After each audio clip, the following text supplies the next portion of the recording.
I saw my brother's name, and my blood ran cold. Could Liam, my Liam, really be accused of something so awful? It all started on a rainy Tuesday in October. I was at the Daily Grind, my favorite cafe, nursing a latte and scrolling through Insta. Neon city lights flashed outside, reflecting in the cafe's glass walls. Free Wi-Fi and the smell of cinnamon. My happy place. Then my phone buzzed. A news alert. Local man arrested for assault. Below the headline was a blurry photo of Liam. I almost choked on my latte. Assault? Liam? My brother was, well, he was a lot of things, but violent wasn't one of them. He was more likely to trip over his own feet than punch someone. I frantically tapped the link. The details were sketchy. An altercation outside a club, a victim hospitalized. It felt surreal, like a nightmare I couldn't wake up from. I called Mom. Her voice trembled when she answered. Natalie, darling, I was going to tell you. Tell me what, Mom? That my brother's been arrested for assault? That he's potentially ruined his life? She started to cry. It's complicated. Complicated? Someone was in the hospital. I raced over to their place. Mom was a mess, Dad was pacing, and Liam was locked in his room. He won't talk to us, Dad said, his voice strained. I knocked on Liam's door. Liam, it's me, Natalie. Please, talk to me. What happened? Silence. Then a muffled, go away, Natalie. No, I'm not going anywhere. I'm your sister. I deserve to know. He finally opened the door, his eyes red and puffy. He looked like a scared kid, not some hardened criminal. I messed up, Nat. Big time. He told me a story about a crowded club, a spilled drink, and a guy who wouldn't let it go. He claimed it was self-defense, that he hadn't meant to hurt anyone, but the news report said the victim was in a coma. I didn't know what to believe. Liam had always been a bit of a screw-up, but I couldn't imagine him intentionally causing that kind of harm. Did you call the police, Liam? Did you tell them your side of the story? He shook his head. I panicked. I just ran. That's when I knew this was worse than I thought. Days turned into weeks. Liam hired a lawyer, a shark named Ms. Harding. She advised him to keep quiet, to let her handle everything. Mom and Dad were stressed, constantly whispering in corners.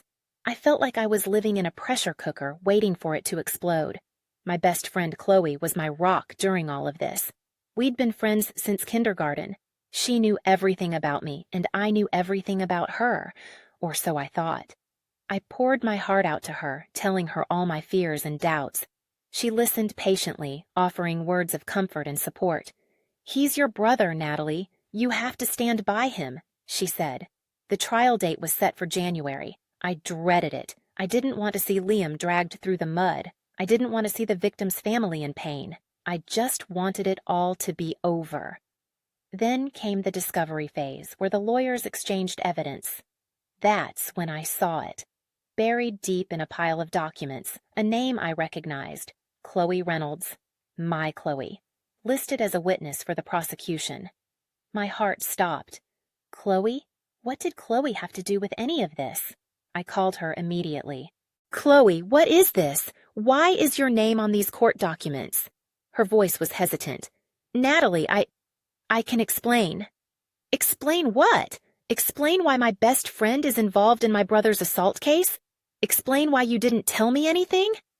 It's complicated, she said, echoing my mother's words.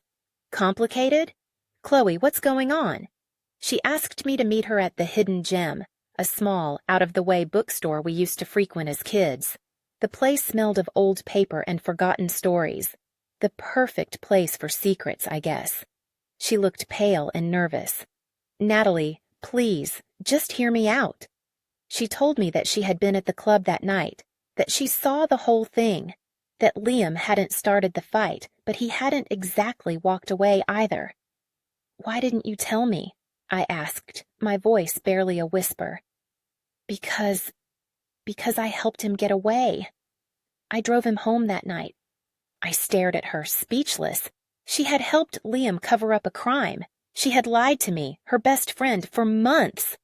Why, Chloe, Why would you do that? She started to cry. I was scared. I didn't know what to do. Liam begged me not to say anything. He said he'd ruin my life. Ruin her life? What about my life? What about the victim's life? So you chose him over me? I asked, the words laced with bitterness. No, Natalie, it wasn't like that. I was just trying to protect everyone. Protect everyone? By lying? By helping a potentially guilty person evade justice? I stood up, shaking my head. I can't believe you, Chloe. I thought I knew you. I walked out of the bookstore, leaving her standing there, surrounded by dusty books and shattered trust. I couldn't eat. I couldn't sleep. I kept replaying Chloe's confession in my head. How could she do this? How could she betray me like that? I knew I had to tell Liam's lawyer. Ms. Harding was surprisingly calm when I told her about Chloe. This changes things, she said. This could actually help Liam. Help Liam?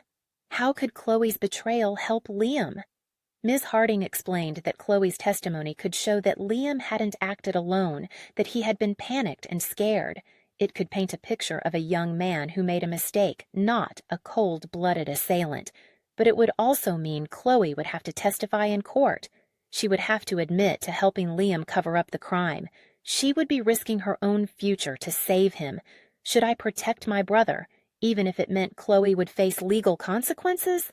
Or should I expose Chloe, even if it meant Liam would likely go to prison? What would you do? I went to see Chloe again, this time at her apartment. It was a small, cluttered space, filled with art supplies and half-finished projects. She was a talented artist, always dreaming of making it big. She opened the door, her eyes wary. Natalie, what do you want? I want to know why, Chloe. Why you did this. She sighed. I told you, Natalie. I was scared. But you're not scared now? I'm terrified, she admitted, but I know I have to do the right thing. The right thing? Was she actually considering testifying? Ms. Harding wants you to testify, I said. She thinks it could help Liam.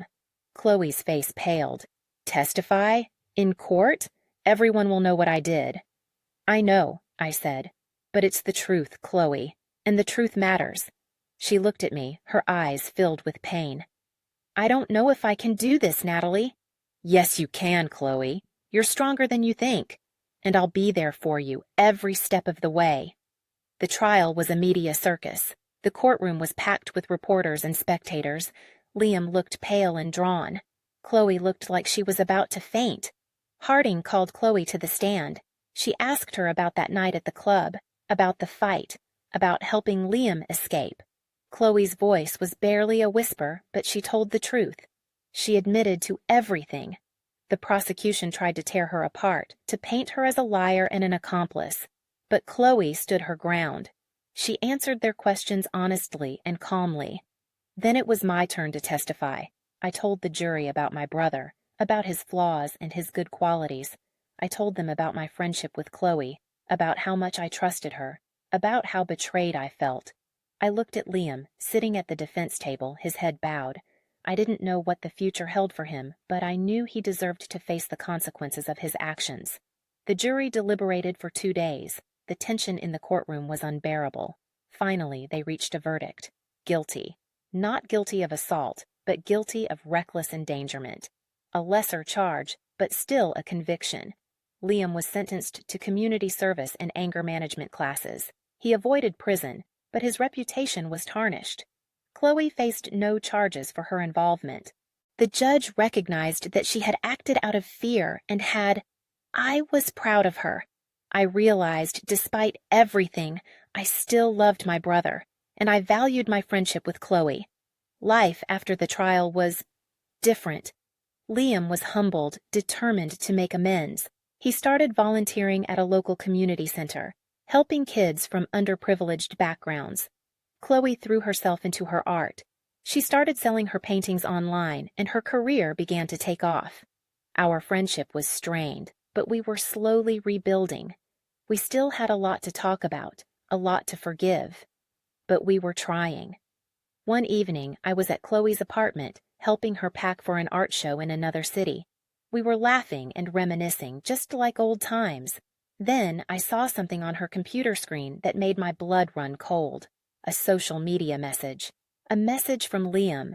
It was a string of emojis, a winking face, a heart, and a diamond ring. What did it mean? Was there something going on between them? Something more than friendship? Had I been played all along? I opened the door, and I don't know what I was expecting to find. The reality was far worse than any fear I could have conjured. The apartment was empty, but on the kitchen counter lay a single sheet of paper. I grabbed it. Scrawled in Liam's handwriting were 4 words. She knows too much. My phone buzzed. An anonymous message appeared on my screen. Run. I didn't hesitate. I grabbed my bag and bolted out of the apartment, adrenaline coursing through my veins.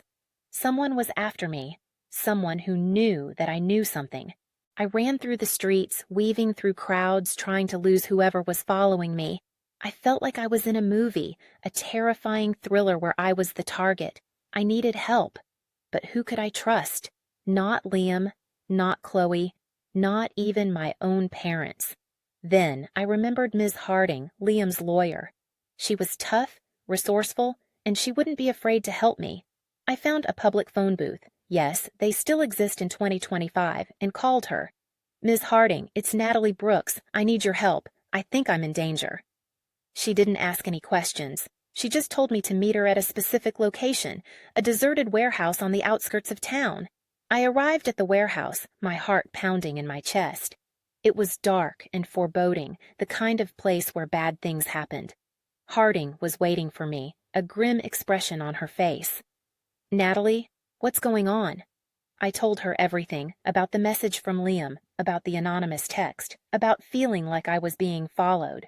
She listened intently, her eyes narrowed. This is serious, she said. Someone is trying to silence you. She explained that Liam had been involved in something shady before the assault case, something involving a lot of money and some dangerous people. She suspected that he had gotten in over his head and that someone was now trying to tie up loose ends, and I was a loose end. Harding took me to a safe house, a remote cabin in the woods. It was isolated and secure, the perfect place to hide until we could figure out what was going on. We spent days holed up in the cabin, piecing together the puzzle. Harding used her contacts to gather information, while I tried to remember anything Liam might have said or done that could shed light on his activities. Then, one night, Ms. Harding came back from a meeting with a lead. I think I know who's behind this, she said. It's a local crime boss named Tony the Hammer Moretti. Moretti? The name sent chills down my spine. He was a ruthless and powerful man, known for his brutality. Liam owed him money, Ms. Harding explained. A lot of money, and Moretti doesn't like to be kept waiting. She believed that Liam had tried to double-cross Moretti, and that Moretti was now out for revenge, and I was caught in the crossfire. We knew we had to go to the police, but we also knew that Moretti had connections within the department. We couldn't trust anyone. So, we decided to take matters into our own hands. We hatched a plan to expose Moretti and bring him to justice. It was risky, dangerous, and possibly suicidal, but it was the only way to protect myself and to clear Liam's name. We started by gathering evidence. We hacked into Moretti's computer system, looking for incriminating documents. It was a risky move, but Ms. Harding was a skilled hacker. We found a treasure trove of information, records of illegal transactions, evidence of extortion, and even a hit list with my name on it. We leaked the information to a local news outlet, a website known for its investigative journalism. The story went viral, sparking a massive public outcry. The police were forced to act. They launched a full-scale investigation into Moretti's operations. Moretti went into hiding, but we knew it was only a matter of time before he was caught. Then, one night I received another anonymous message. This time it was a location, an abandoned warehouse on the docks. I knew it was a trap, but I couldn't resist. I had to see who was behind it. I went to the warehouse alone, armed with a small pistol that Ms. Harding had given me. The warehouse was dark and silent. I crept through the shadows, my heart pounding in my chest. Then I saw him, Moretti, standing in the center of the warehouse, surrounded by his goons. He smiled, a chillingly evil smile. "Well, well, well," he said. "Look who decided to show up." I raised the pistol, my hand trembling. "Stay back," I said. Moretti laughed. "You think you can stop me with that little toy? You're just a naive little girl who doesn't know who she's messing with." He ordered his goons to attack. They lunged at me, their faces contorted with rage. I fired the pistol, hitting one of the goons in the leg. He screamed and fell to the ground. But there were too many of them. They swarmed me, knocking the pistol out of my hand. I fought back with all my might, kicking and punching, but I was no match for them. They pinned me to the ground, and Moretti approached, a glint in his eyes. "This is the end for you," he said. "You should have stayed out of my business." He raised his hand to strike me, but before he could, a figure appeared out of the shadows. It was Chloe. She charged at Moretti, tackling him to the ground. She fought like a wildcat, scratching and clawing. I couldn't believe it. Chloe had come to save me. The fight was brutal and bloody. Chloe was outmatched, but she refused to give up.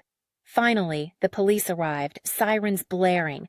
They stormed the warehouse, arresting Moretti and his goons. Chloe and I were taken to the hospital where we were treated for our injuries.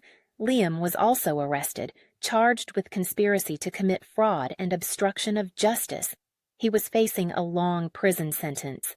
As I lay in my hospital bed, bandaged and bruised, I reflected on everything that had happened. I had lost my brother, almost lost my best friend, and nearly lost my life. But I had also learned a valuable lesson, that the truth matters, that loyalty is not blind, and that even in the darkest of times, there is always hope. Liam served 5 years. When he got out, he was a changed man. He apologized for everything he had done, for the pain he had caused. I forgave him. It wasn't easy, but I knew that he was truly sorry. Chloe and I rebuilt our friendship stronger than ever. We had been through hell together, and we had come out the other side. I started a foundation to help victims of crime, to give them the support and resources they need to rebuild their lives. And I learned to trust my instincts, to never ignore that gut feeling that something is wrong. Years later, I sat at my desk, overlooking the city. My foundation was thriving. Liam was working as a counselor, helping other former inmates reintegrate into society. Chloe was a successful artist, her paintings displayed in galleries all over the world. We had all found our own paths, our own ways to heal and to make a difference. Looking back, I realized that the ordeal had changed us all for the better. It had forced us to confront our demons, to make difficult choices, It had been a long and arduous journey, but we had finally found peace. It's a story about navigating the murky waters of family loyalty and personal morality, and what started as a shocking discovery, my brother's name in court papers, spiraled into a dangerous web of secrets, lies, and we all had to make choices that tested our limits, and while the journey was painful, it led to growth and a deeper understanding of ourselves and each other. I hope my story resonates with you and inspires you to consider what you would do in a similar situation. Every family has its secrets, but it's how we confront those secrets that truly defines us. Now, I want to hear from you. What would you have done in my shoes? Would you have protected your brother, even if it meant compromising your own values? Or would you have chosen to expose the truth, no matter the consequences? Let me know in the comments below. And don't forget to like this video and subscribe to my channel for more true crime-inspired stories. Your support means the world to me. But even with all the good, a nagging feeling persisted. Something about Liam's case never quite sat right. It was too neat, too tidy. Moretti behind bars, Liam reformed, Chloe thriving. A picture-perfect ending. Except it wasn't. It felt like a performance, a carefully orchestrated charade. One evening, sorting through old family photos, I found one of Liam and Chloe as kids. They were inseparable, practically glued at the hip. But something in Chloe's eyes, a knowing glance towards Liam, a secret understanding. It sparked something in me, a memory, faint but insistent. I remembered Chloe's reaction when I first told her about Liam's arrest. It wasn't shock, it was anticipation. Like she was waiting for something to happen. What if she knew more than she let on? What if she wasn't just a victim, but a player in Liam's game? I decided to confront her. We met at the Daily Grind, our old haunt. The neon lights flashed, the coffee aroma filled the air, but the atmosphere was heavy with unspoken tension. "Chloe, I need to ask you something," I began, my voice trembling slightly. "About Liam, about Moretti." She stiffened, her eyes clouding over. "Natalie, we talked about this. It's over. Let it go." "I can't let it go, Chloe. Something doesn't add up." "I saw the picture, Chloe, the way you looked at Liam." She sighed, running a hand through her hair. "Natalie, you're imagining things." "Am I? Or are you still protecting him, even now?" She stood up, her chair scraping against the floor. "I'm not doing this, Natalie. I'm not going back there."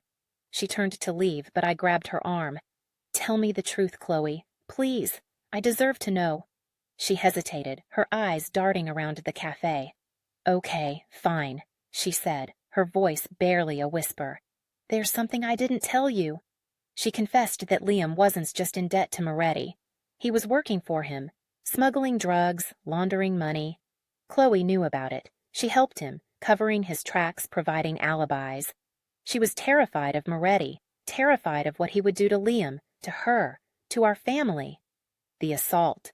"It wasn't just a bar fight," she revealed, her voice choked with tears. "It was a hit. Liam was supposed to rough up a rival gang member. He went too far." I gasped, reeling from the revelation. My brother, a hitman? Chloe, his accomplice? It was almost too much to process. "Why didn't you tell me this before?" I demanded, my voice rising. "I was scared, Natalie, scared of Liam, scared of Moretti, scared of what would happen if anyone found out. But you testified against Moretti." "I had to, Natalie. It was the only way to protect Liam, to get him out of the game." Get him out of the game? Or deeper into it? Something still didn't feel right. I had to know the full truth. I decided to confront Liam. He was living a quiet life, working as a counselor, seemingly reformed. I found him at his apartment, a small, sparsely furnished space. He looked surprised to see me. "Natalie, what are you doing here?" "I know, Liam," I said, my voice cold. "I know about Moretti. I know about the drugs, the money laundering, the hit." His face paled. "Who told you that?" "Chloe. She told me everything." He stared at me, his eyes filled with panic. "You shouldn't have come here, Natalie." He started pacing, his hands shaking. "This is dangerous. You don't understand what you're dealing with." "I understand perfectly, Liam. You're a criminal. You've been lying to me, to Mom and Dad, to everyone." He stopped pacing and looked at me, his expression hardening. "I did what I had to do to survive, Natalie. You wouldn't understand." "I understand that you betrayed me, that you put my life in danger. What would you have done if Moretti had killed me?" He looked away, his face contorted with guilt. "I wouldn't have let that happen, Natalie, I promise you. You promised to protect me, Liam, and you failed." I turned to leave, disgusted and heartbroken. "Natalie, wait!" he called after me. "There's something else you need to know." He revealed that Moretti wasn't working alone. He had a partner, someone even more powerful, someone who had been pulling the strings all along, and that partner was someone within our own family, someone we trusted implicitly. My mind raced, trying to make sense of it. Mom? Dad? It couldn't be. But who else could it be? "Who is it, Liam?" I demanded, my voice barely a whisper. He hesitated, his eyes filled with fear. "I can't tell you, Natalie. They'll kill me. They'll kill you too." I grabbed his arm, squeezing it tightly. "Tell me, Liam, who is it?" He looked at me, his eyes pleading. It's Dad, Natalie." Dad? My father, a ruthless criminal mastermind? It was impossible. I refused to believe it. "You're lying, Liam," I shouted. "Dad would never do something like that." "I wish I were, Natalie. But it's true. He's been working with Moretti for years. He's the one who got me involved. I staggered back, my head spinning. My world was crumbling around me. I couldn't breathe. I ran out of the apartment, desperate to escape the lies, the betrayal, the suffocating weight of the truth. I needed to talk to Mom, to tell her what Liam had said. But as I reached her house, I saw something that stopped me in my tracks. Dad was leaving, getting into his car. But he wasn't alone. Sitting in the passenger seat was Moretti, recently released from prison on a technicality. They drove away, disappearing into the night. I stood there, frozen in disbelief. It was true. Dad was working with Moretti. He was the mastermind behind it all. What was I going to do? Who could I trust? How was I going to get out of this? My mind reeled. My own father, a criminal mastermind? The man who taught me right from wrong, the man I had always looked up to, was a liar and a deceiver. I couldn't tell Mom, not yet. It would destroy her. I needed proof, concrete evidence to confront Dad. But how could I get it without putting myself in even more danger? I decided to follow him. I knew it was risky, but I had to know what he was up to. I waited until nightfall, then tracked his car using a hidden GPS device I had secretly installed weeks ago, after I started suspecting that something wasn't right. He led me to an abandoned warehouse on the docks, the same warehouse where I had been attacked by Moretti's goons. My heart pounded as I approached, my hand gripping the pistol in my purse. I slipped inside, the darkness enveloping me. I could hear voices in the distance, muffled but distinct. I crept closer, peeking through a crack in the wall. Dad and Moretti were standing at a table, surrounded by stacks of cash and bags of drugs. "Everything is going according to plan," Dad said, his voice cold and calculating. "The shipment will be here tomorrow night." "Good," Moretti replied. "We're almost there. Just a few more details to iron out." They began discussing their plans, their voices low and menacing. I listened intently, memorizing every word. They were planning a massive drug deal, one that would make them millions. They also talked about Liam, about how he had become a liability. "He knows too much," Moretti said. "We need to take care of him." "I'll handle it," Dad replied. "He's my son. I know how to control him." I gasped, my hand flying to my mouth. Dad was going to kill Liam? He was going to kill his own son? I couldn't let that happen. I had to warn Liam. But how could I reach him without alerting Dad and Moretti? I knew I had to be careful, strategic. I couldn't afford to make a mistake. I slipped out of the warehouse, my mind racing. I needed a plan, and I needed it fast. I decided to enlist Chloe's help. Despite everything, I trusted her. She was the only one who knew the full extent of the situation, the only one who could understand what I was going through. I found her at her art studio, painting furiously. She looked up, surprised to see me. "Natalie, what's wrong? You look like you've seen a ghost." "I have, Chloe," I said, my voice trembling. "I know the truth about Dad. He's working with Moretti. He's the one behind it all." Chloe's face paled. "Oh my God, Natalie, I knew it. I knew there was something more." I told her everything I had seen and heard about the drug deal, about Dad's plan to kill Liam. She listened intently, her eyes widening with each revelation. "We have to do something, Natalie," she said. "We can't let him get away with this." "I know," I replied. "But what can we do? He's too powerful. He's too connected." "We have to go to the police," she said. "We have to tell them everything." "I can't," I said. "I don't trust them. Dad has connections within the department. They might be working with him." "Then we have to find someone we can trust," she said. "Someone who will believe us." I thought for a moment. Then it hit me. Ms. Harding, Liam's lawyer. She was tough, resourceful, and she had no connection to Dad or Moretti. She was our only hope. I called her immediately, telling her everything. She listened intently, her voice growing more grave with each word. "This is serious, Natalie," she said. "I'll meet you at my office in an hour. Bring Chloe." We raced to Ms. Harding's office, our hearts pounding. She was waiting for us, a grim expression on her face. "Okay, girls," she said. "Tell me everything, from the beginning." We recounted the entire story, from Liam's arrest to Dad's involvement with Moretti. Harding listened carefully, taking notes. "This is a complex situation," she said when we were finished. "We need to proceed with caution." She explained that she had a contact at the FBI, a special agent named Agent Walker. He was incorruptible and dedicated to bringing down organized crime. "I'll contact him," she said.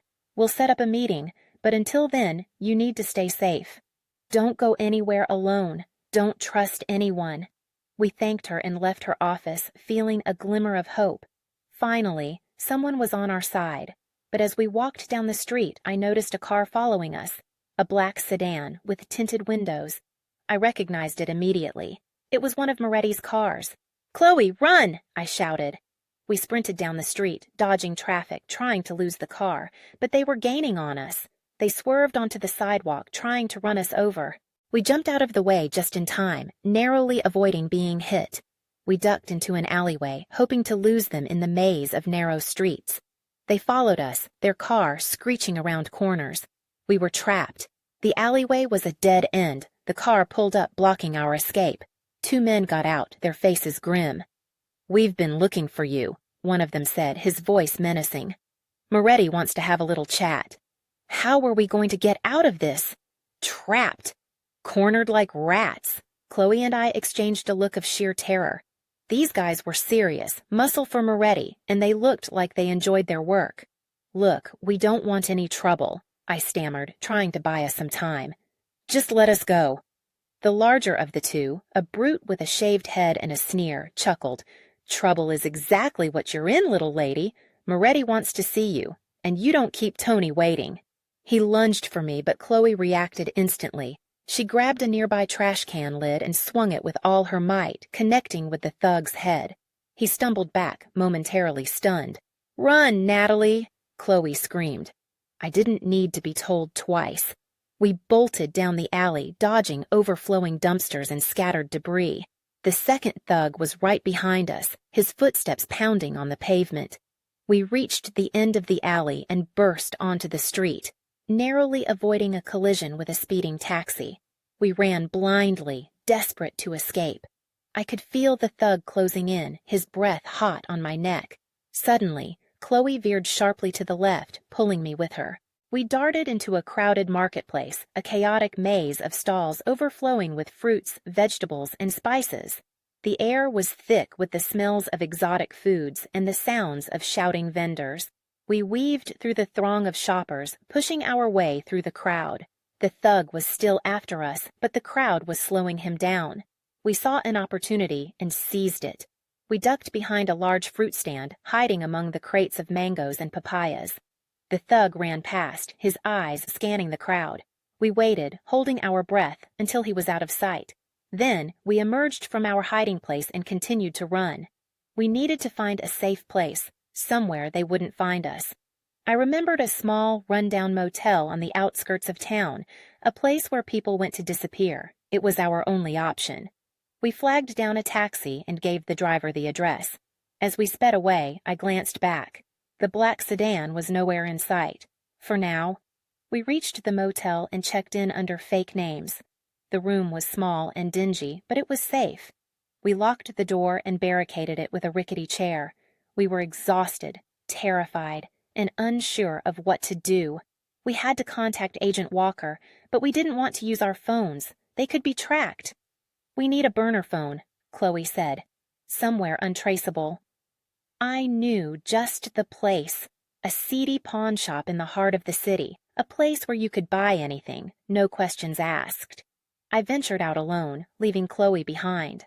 The pawn shop was dark and grimy, the air thick with the smell of stale cigarettes and desperation.